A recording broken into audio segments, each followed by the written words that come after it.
Hello everyone, welcome to complex engineering. तो अभी हम लोग डिस्कस करेंगे इक्विपोटेंशियल सरफेस के बारे में और उसकी प्रॉपर्टीज़ के बारे में। तो कॉन्सेप्ट स्टार्ट करने से पहले हमें फंडामेंटल पता होना चाहिए। पॉजिटिव चार्ज होता है, नेगेटिव चार्ज होता है। पॉजिटिव चार्ज की वजह से बनती है इलेक्ट्रिक फील्ड ऑफ लाइन्स, और वो जो इलेक्ट्रिक फील्ड ऑफ लाइन्स का जो डायरेक्शन होता है वो होता है आउटवर्ड। नेगेटिव चार्ज की वजह से भी बनती है इलेक्ट्रिक फील्ड ऑफ लाइन्स, मगर जो इलेक्ट्रिक फील्ड ऑफ लाइन्स का जो डायरेक्शन होता है वो होता है इनवर्ड। यहाँ पर अगर हम लोग देखें पॉजिटिव चार्ज अगर हम लोग कंसीडर करें, यहाँ पर हमने एज्यूम किया ये है पॉजिटिव चार्ज। पॉजिटिव चार्ज की वजह से इलेक्ट्रिक फील्ड ऑफ लाइन्स बनेंगे और उसका जो डायरेक्शन होगा वो होगा आउटवर्ड। यहाँ पर हम लोग कंसीडर कर लेते हैं एक पर्टिकुलर पॉइंट। ये जो पॉइंट का जो डिस्टेंस है चार्ज के कंपैरिजन में वो है आर। तो पर्टिकुलर पॉइंट पर जो इलेक्ट्रिक पोटेंशियल होगा वो बराबर में होगा 1/4 pi epsilon naught into charge का मैग्नीट्यूड डिवाइडेड बाय डिस्टेंस उस पॉइंट का जिस पॉइंट पर फाइंड आउट कर रहे हैं electric potential with respect to source charge. यहाँ पर अगर हम लोग देखें जो इलेक्ट्रिक पोटेंशियल का जो रिलेशन है बहुत यूजफुल रिलेशन है, ये बहुत इंपॉर्टेंट रिलेशन है। अगर हम लोग ये वाला रिलेशन समझ जाते हैं तो जो इक्विपोटेंशियल सरफेस का जो कॉन्सेप्ट होगा बहुत हद तक के समझ में आ जाएगा हमें। तो यहाँ पर अगर हम लोग देखें जो ये जो आर है और जो वी के बीच का जो रिलेशन है, अगर ये डिस्टेंस आर अगर कम होगा तो जो इलेक्ट्रिक पोटेंशियल होगा वो ज़्यादा होगा। मतलब अगर आर अगर वेरी करेगा तो जो इलेक्ट्रिक पोटेंशियल होगा वो भी वेरिएबल होगा। मगर अगर आर कांस्टेंट होता है तो उस केस में जो इलेक्ट्रिक पोटेंशियल होगा वो पॉइंट के साथ एसोसिएटेड वो भी कांस्टेंट होगा। हमें पता है जो इलेक्ट्रिक पोटेंशियल होता है पॉइंट का फंक्शन होता है। तो अगर ये आर अगर कांस्टेंट होता है तो उस केस में जो इलेक्ट्रिक पोटेंशियल होगा वो भी होगा कांस्टेंट। हमें एक और एक चीज़ पता होना चाहिए, इसके बारे में हम लोग अल्टीमेटली हम लोग बाद में डिस्कस करेंगे ये इक्विपोटेंशियल सरफेस का कॉन्सेप्ट समझने के बाद। तो जैसे कि हमने यहाँ पर डिस्कस किया, अगर आर कम होता है तो जो इलेक्ट्रिक पोटेंशियल होगा जो कि पॉइंट के साथ एसोसिएटेड होगा वो ज़्यादा होगा। अगर आर ज़्यादा होता है तो उस केस में जो इलेक्ट्रिक पोटेंशियल होगा वो कम होगा। सिंपल सा एग्जांपल एज्यूम कर लेते हैं। यहाँ पर हमने कंसीडर किया ये है पॉजिटिव चार्ज। पॉजिटिव चार्ज की वजह से बनेंगी इलेक्ट्रिक फील्ड ऑफ लाइंस, और यहाँ पर हमने कंसीडर किया 3 point, point A, point B और पॉइंट सी, और तीनों पॉइंट का जो डिस्टेंस है चार्ज के कंपैरिजन में वो सेम है। यहाँ पर पॉजिटिव चार्ज और पॉइंट ए के बीच का डिस्टेंस आर, पॉजिटिव चार्ज और पॉइंट बी के बीच का डिस्टेंस, पॉजिटिव चार्ज और पॉइंट सी के बीच का जो डिस्टेंस है वो भी है आर। तो यहाँ पर जो डिस्टेंस आर है वो है कांस्टेंट तीनों पॉइंट के लिए। तो तीनों पॉइंट के लिए जो इलेक्ट्रिक पोटेंशियल होगा वो भी होगा कांस्टेंट। और जो तीनों जो पॉइंट है वो सरफेस पर लाई कर रहे हैं तो जो सरफेस होगा वो होगा इक्विपोटेंशियल सरफेस। क्यों इक्विपोटेंशियल सरफेस होगा? क्योंकि तीनों पॉइंट का जो इलेक्ट्रिक पोटेंशियल है वो सेम है। तीनों पॉइंट का इलेक्ट्रिक पोटेंशियल सेम क्यों है? क्योंकि जो तीनों पॉइंट का जो डिस्टेंस है चार्ज के कंपैरिजन में वो सेम है। सिमिलरली एक और एक एग्जांपल हम लोग यहाँ पर कंसीडर कर लेते हैं। यहाँ पर हमने कंसीडर किया पॉइंट ए, पॉइंट बी और पॉइंट सी, तीनों पॉइंट का जो डिस्टेंस है चार्ज के कंपैरिजन में वो अलग अलग है। तो तीनों पॉइंट पर जो इलेक्ट्रिक पोटेंशियल होगा वो अलग अलग होगा। इलेक्ट्रिक पोटेंशियल कांस्टेंट नहीं होगा पॉइंट ए, पॉइंट बी और पॉइंट सी के लिए। और ये जो तीनों पॉइंट हो गए सरफेस पर लाई कर रहे होगे तो जो सरफेस होगी वो नॉन इक्विपोटेंशियल सरफेस होगी। मतलब वो जो सरफेस होगी वो इक्विपोटेंशियल सरफेस नहीं होगी, क्योंकि तीनों पॉइंट का जो इलेक्ट्रिक पोटेंशियल है वो सेम नहीं है। यहाँ पर हम लोग जो इक्विपोटेंशियल सरफेस को जो हम लोग जो समझ रहे हैं वो 2 डायमेंशन के रेस्पेक्ट में समझ रहे हैं। सिमिलरली हम लोग 3 डायमेंशन के रेस्पेक्ट में भी हम लोग इक्विपोटेंशियल सरफेस को समझेंगे।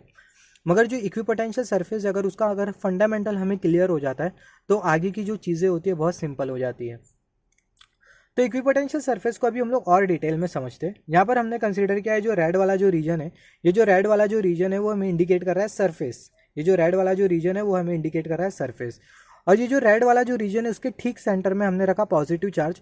तो पॉजिटिव चार्ज की वजह से बनेंगे इलेक्ट्रिक फील्ड ऑफ लाइंस, और जो इलेक्ट्रिक फील्ड ऑफ लाइंस का जो डायरेक्शन होगा वो होगा आउटवर्ड। और यहाँ पर ये जो सरफेस है, ये सरफेस पे हमने कंसीडर किया कुछ पॉइंट। एक पॉइंट हमने यहाँ पर कंसीडर किया, एक पॉइंट हमने यहाँ पर कंसीडर किया, एक पॉइंट यहाँ पर कंसीडर किया, एक पॉइंट यहाँ पर। सिमिलरली ऐसा हमने यहाँ पर पॉइंट कंसीडर किया। और जो हर एक पॉइंट का जो डिस्टेंस है चार्ज के कंपैरिजन में वो सेम है। ये पॉइंट और चार्ज के बीच का डिस्टेंस आ रहे, सिमिलरली ये पॉइंट और चार्ज के बीच का डिस्टेंस आ रहे, ये पॉइंट और चार्ज के बीच का डिस्टेंस आ रहे, ये पॉइंट और चार्ज के बीच का डिस्टेंस आ रहे। मतलब जो हर एक पॉइंट का जो डिस्टेंस है चार्ज के रेस्पेक्ट में वो सेम है। तो हर एक पॉइंट पर जो इलेक्ट्रिक पोटेंशियल बनेगा वो सेम है, क्योंकि जो आर कांस्टेंट है जिसके वजह से हर एक पॉइंट पर जो इलेक्ट्रिक पोटेंशियल बनेगा वो कांस्टेंट होगा। और ये जो पॉइंट है, सभी जितने भी जो पॉइंट है वो ये सरफेस पर लाई कर रहे हैं। तो ये जो सरफेस होगी इसको हम लोग बोलेंगे इक्विपोटेंशियल सरफेस। ये जो रेड कलर की जो सरफेस होगी इसको हम लोग बोलेंगे इक्विपोटेंशियल सरफेस। जब तक कि ये चार्ज सेंटर पर रिसाइड करेगा तो जो हर एक पॉइंट का जो इलेक्ट्रिक पोटेंशियल होगा वो सेम रहेगा। मगर अगर ये चार्ज ये सेंटर पॉइंट से डिविएट हो जाएगा तो उस केस में जो इलेक्ट्रिक पोटेंशियल होगा वो सेम नहीं होगा, जिसके वजह से जो सरफेस होगी इक्विपोटेंशियल सरफेस नहीं रह जाएंगी। यहाँ पर अगर हम लोग देखें जो इलेक्ट्रिक पोटेंशियल है वो कांस्टेंट है, या फिर हम लोग बोल सकते हैं इक्वल है पूरे सरफेस पर। इसलिए जो सरफेस है इसको हम लोग बोल सकते हैं इक्विपोटेंशियल सरफेस। ये जो सरफेस है इसको हम लोग बोल सकते हैं इक्विपोटेंशियल सरफेस, क्योंकि जो हर एक पॉइंट का जो इलेक्ट्रिक पोटेंशियल है वो सेम है। सिमिलरली एक और एक एग्जांपल हम लोग कंसीडर कर लेते हैं। यहाँ पर हमने कंसीडर किया ये रेड वाली सरफेस, जो रेड वाला जो रीजन है वो हमें इंडिकेट कर रहा है सरफेस, और हमने कुछ पॉइंट कंसीडर करे।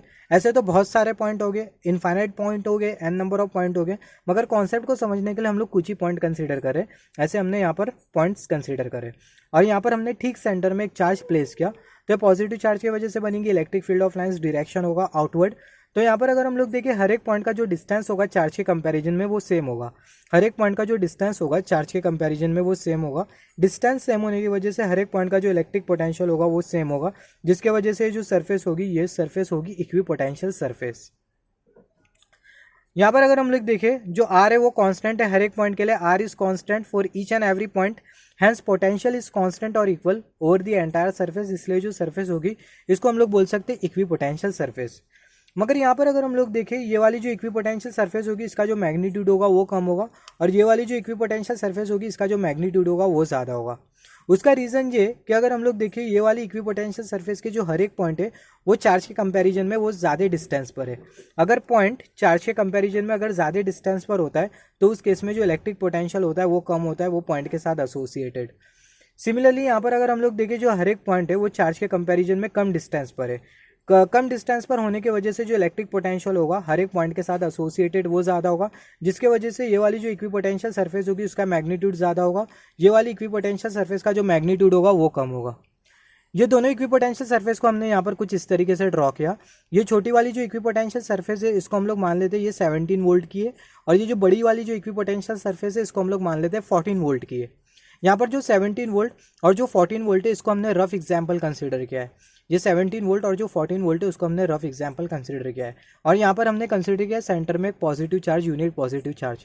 तो जो छोटी वाली जो इक्विपोटेंशियल सरफेस है इसका मैग्नीट्यूड ज़्यादा है, बड़ी वाली इक्विपोटेंशियल सरफेस का जो मैग्नीट्यूड है वो है कम, जो कि है 14 वोल्ट, और ये छोटी वाली इक्विपोटेंशियल सरफेस का जो मैग्नीट्यूड है वो है 17 वोल्ट। तो कुछ इस तरीके से हम लोग इक्विपोटेंशियल सरफेस को समझ सकते हैं। तो यहाँ पर अगर हम लोग देखें इक्विपोटेंशियल सरफेस की कुछ प्रॉपर्टीज़ के बारे में हम लोग डिस्कस कर लेते हैं। इक्विपोटेंशियल सरफेस की कुछ प्रॉपर्टीज़ होती है। सबसे पहला फर्स्ट प्रॉपर्टी के बारे में अगर हम लोग बात करें, no two equipotential surface can intersect with each other. दो इक्विपोटेंशियल सरफेस एक दूसरे के साथ इंटरसेक्ट नहीं कर सकती है।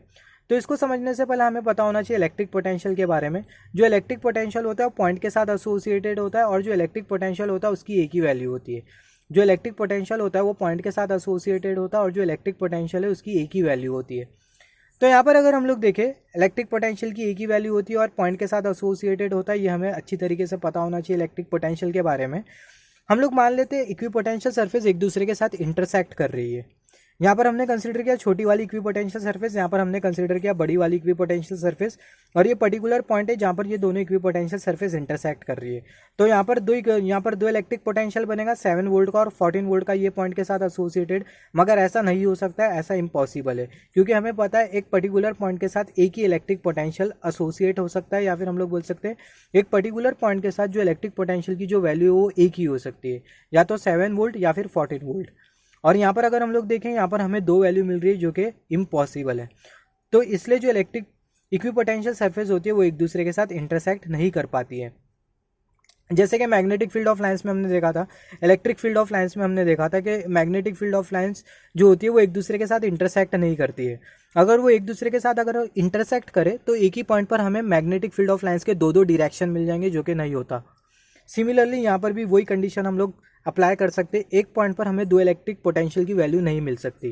तो इसलिए जो इलेक्ट्रिक पोटेंशियल होता है वो सिंगल वैल्यू फंक्शन होता है, और वही रीज़न की वजह से जो दो इक्विपोटेंशियल सरफेस होती है वो एक दूसरे के साथ इंटरसेक्ट नहीं करती है। अभी हम लोग ये वाली प्रॉपर्टी के बारे में डिस्कस कर लेते हैं, तीसरी वाली प्रॉपर्टी के बारे में, फिर सेकंड वाली प्रॉपर्टी के बारे में बात करेंगे।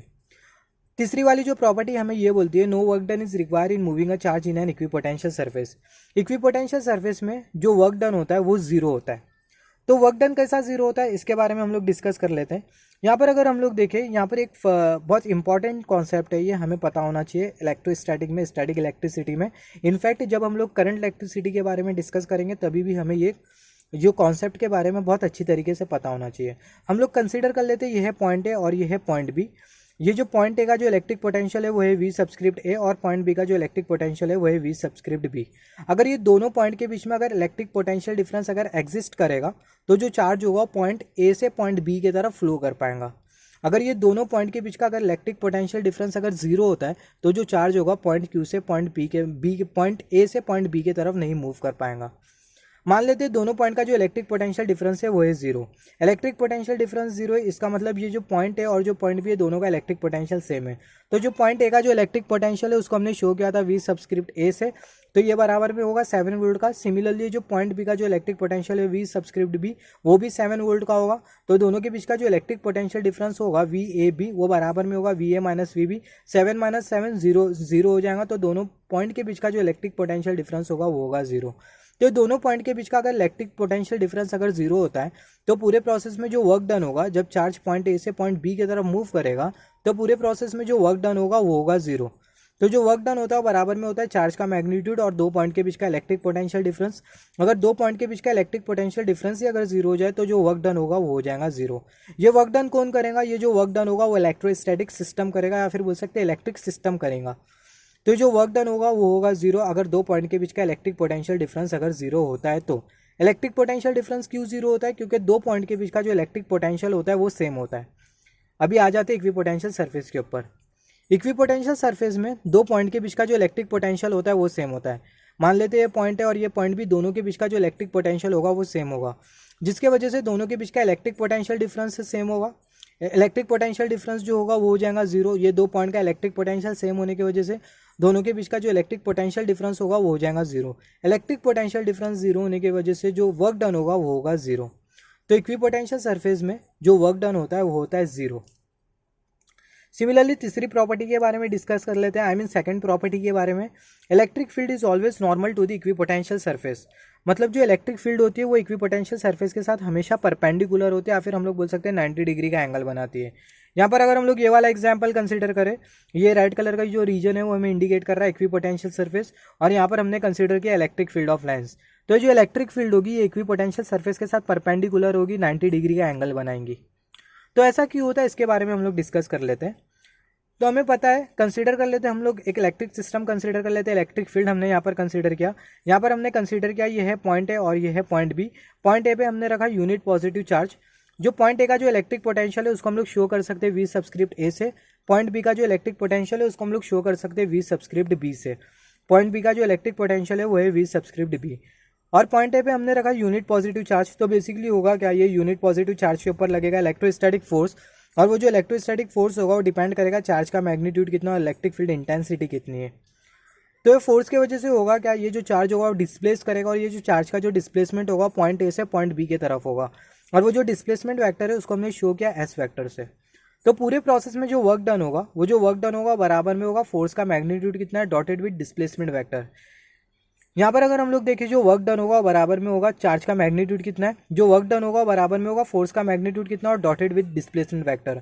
यहाँ पर अगर हम लोग देखें, यहाँ पर हमें एक चीज़ अच्छी तरीके से पता होना चाहिए, जो वर्क डन का जो कन्वेंशनल जो डेफिनेशन होता है वो हमें ये बताता है, फोर्स वो हमें बोलता है कि force as a vector dotted with displacement as a vector.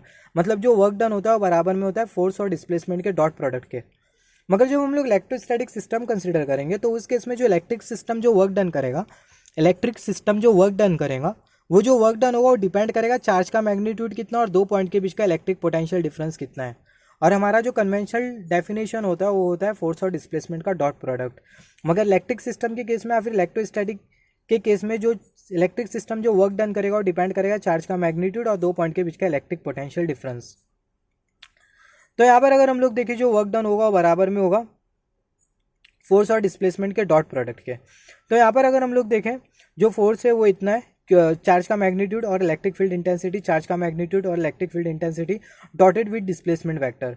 और अगर हम लोग देखें जो इलेक्ट्रोस्टैटिक सिस्टम में जो वर्क डन होता है वो डिपेंड करता है चार्ज का मैग्नीट्यूड कितना है और दो पॉइंट के बीच का इलेक्ट्रिक पोटेंशियल डिफरेंस कितना है। जैसे कि हमने यहाँ पर डिस्कस किया था, जो वर्क डन होता है वो डिपेंड करता है चार्ज का मैग्नीट्यूड कितना और दो पॉइंट के बीच का इलेक्ट्रिक पोटेंशियल डिफरेंस कितना है। तो यहाँ से क्यू कैंसिल हो जाएगा, यहाँ से क्यू कैंसिल हो जाएगा, अल्टीमेटली हमें मिल जाएगा V A B is equal to electric field as a vector dotted with displacement as a vector. तो जो रिलेशन है बहुत इंपॉर्टेंट रिलेशन है, ये रिलेशन को यूज़ करते हुए आगे हम लोग प्रूव करेंगे कि जो इलेक्ट्रिक फील्ड होती है वो परपेंडिकुलर होती है इक्विपोटेंशियल सरफेस के साथ। तो यहाँ पर अगर हम लोग देखें जो रेड कलर की जो सरफेस है, ये जो रेड कलर की जो लाइन है वो हमें इंडिकेट कर रही है इक्विपोटेंशियल सरफेस। इक्विपोटेंशियल सरफेस में हमने कंसिडर किया 2 पॉइंट, ये है पॉइंट ए और ये है पॉइंट बी। पॉइंट ए का जो इलेक्ट्रिक पोटेंशियल है उसको हमने शो किया वी सबस्क्रिप्ट ए से, पॉइंट बी का जो इलेक्ट्रिक पोटेंशियल है उसको हमने शो किया वी सबस्क्रिप्ट बी से। दोनों का जो इलेक्ट्रिक पोटेंशियल है वो सेम होगा, जिसकी वजह से पॉइंट ए और पॉइंट बी के बीच का जो इलेक्ट्रिक पोटेंशियल डिफरेंस होगा वो होगा 0। हम लोग मानते हुए चल रहे हैं ये जो इक्विपोटेंशियल सरफेस है इस पर इलेक्ट्रिक फील्ड एग्जिस्ट कर रही है और वो परपेंडिकुलर है। यहाँ पर अगर हम लोग देखें ये जो पॉइंट ए और पॉइंट बी के बीच का जो डिस्प्लेसमेंट वेक्टर है उसको हमने कंसीडर किया ds वेक्टर। यहाँ पर ये जो इलेक्ट्रिक फील्ड है वो परपेंडिकुलर क्यों है इसके बारे में हमें आगे पता चल जाएगा और इसी को ही ऑब्वियसली हम लोग प्रूव कर रहे हैं। यहाँ पर ये जो डिस्प्लेसमेंट वेक्टर है उसको हमने कंसीडर किया ds वेक्टर। यहाँ पर अगर हम लोग देखें ये वाला जो यहाँ पर अगर हम लोग देखें ये वाला हमें जो आउटकम मिला था, ये वाले आउटकम को कंसीडर करते हुए हमें ये वाला यहाँ पर रिलेशन मिलेगा electric field as a vector dotted with displacement as a vector, क्योंकि यहाँ पर जो डिस्प्लेसमेंट है उसको हमने कंसीडर किया ds vector. Displacement as a vector is equal to the potential difference in between 2 point VAB। 2 point के बीच का इलेक्ट्रिक पोटेंशियल डिफरेंस 0 है, तो यहाँ पर हमें कंसीडर करना होगा 0 electric field vector dotted with displacement vector. यहाँ पर अगर हम लोग देखें ये हमें क्या इंडिकेट कर रहा है, ये जो रिलेशन है हमें क्या इंडिकेट कर रहा है, ये जो रिलेशन है E vector dotted with displacement vector is equal to 0, ये रिलेशन हमें क्या इंडिकेट कर रहा है। ये जो रिलेशन है हमें इंडिकेट कर रहा है कि जो इलेक्ट्रिक फील्ड और जो डिस्प्लेसमेंट वेक्टर है दोनों का जो डॉट प्रोडक्ट है वो है 0। डॉट प्रोडक्ट रूल में हम लोग करते क्या है, डॉट प्रोडक्ट रूल में हम लोग पहले वेक्टर का मैग्नीट्यूड कंसीडर करेंगे, दूसरे वेक्टर का मैग्नीट्यूड कंसीडर करेंगे और दोनों के बीच का जो एंगल होगा वो होगा कोसाइन ऑफ थीटा। तो यहाँ पर अगर हम लोग देखें डॉट प्रोडक्ट में हम लोग बेसिकली ऐसा करते हैं, यहाँ पर हम लोग ये जो E है इसको हम लोग 0 तो नहीं कंसीडर कर सकते, क्योंकि हम लोग ऐसा मानते हुए चल रहे हैं कि जो इलेक्ट्रिक फील्ड है वो एग्जिस्ट कर रही है। सिमिलरली जो डिस्प्लेसमेंट है इसको भी हम लोग 0 कंसीडर करते हुए जीरो नहीं कंसीडर कर सकते, क्योंकि हम लोग मानते हुए चल रहे हैं कि यहाँ पर कुछ डिस्प्लेसमेंट हो रहा है। मगर ये जो कोसाइन ऑफ थीटा इसको हम लोग 0 कंसीडर करते हुए चल सकते हैं। जैसे हम लोग ये कोसाइन ऑफ थीटा को 0 कंसीडर करते हुए चले तो यहाँ पर जो थीटा होगा जो कि इलेक्ट्रिक फील्ड इंटेंसिटी और जो डिस्प्लेसमेंट वेक्टर है दोनों के बीच का एंगल होगा वो हो जाएगा 90 डिग्री। जैसे हम लोग ये कोसाइन ऑफ थीटा को 0 कंसीडर करते हुए चले तो, क्योंकि जो कोसाइन ऑफ 90 डिग्री होता है वो होता है 0, और अगर हम लोग कोसाइन ऑफ 0 कंसीडर करें तो जो थीटा होगा वो हो जाएगा 90 डिग्री। और थीटा क्या है, ये जो इलेक्ट्रिक फील्ड और जो डिस्प्लेसमेंट वेक्टर है दोनों के बीच का एंगल है। तो यहाँ पर जो इलेक्ट्रिक फील्ड और जो डिस्प्लेसमेंट वेक्टर है दोनों के बीच का जो एंगल है वो थीटा है, और थीटा 90 डिग्री हो जाएगा अगर हम लोग कोसाइन ऑफ 0 डिग्री कंसीडर करें तो थीटा अगर 90 डिग्री हो जाता है तो इसका सिंपल मतलब ये है कि जो इलेक्ट्रिक फील्ड इंटेंसिटी होगी वो इक्विपोटेंशियल सरफेस के साथ परपेंडिकुलर होगी, या फिर बोल सकते हैं 90 डिग्री का एंगल बनाएंगी।